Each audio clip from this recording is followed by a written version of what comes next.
Good morning everyone. কালকে রাতে অনেকটা ভাত বেঁচে গেছিলো, তো ভাবলাম আজকে সকালে সেটা দিয়ে ব্রেকফাস্টটা তৈরি করে ফেলি। তো তার জন্য আমার যা যা সবজি লাগবে আমি সব কেটে ফার্স্টে রেডি করে নিয়েছি। এবার তেলের মধ্যে আলু গাজরটা দিয়ে সামান্য লঙ্কা কুচি অ্যাড করেছি। যেহেতু আমরা ঝালটা একটু কম খাই তাই কম দিয়েছি, তোমরা যে যেমন ঝাল খাও সেই পরিমাণে দিতে পারো। এবার সামান্য হলুদ আর লবণ দিয়ে কিছুক্ষণ নাড়াচাড়া করে এর মধ্যে আমি মটরশুঁটি বা কড়াইশুঁটি অ্যাড করেছি।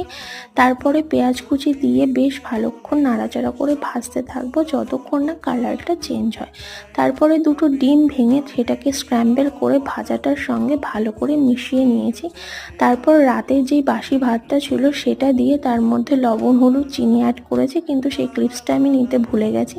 তার উপরে সামান্য ধনেপাতা অ্যাড করলেই রেডি হয়ে যাবে ভাজা ভাত। এটা দারুণ লাগে খেতে, তোমরা অবশ্যই একবার ট্রাই করো। আর ভিডিওটা ভালো লাগলে অবশ্যই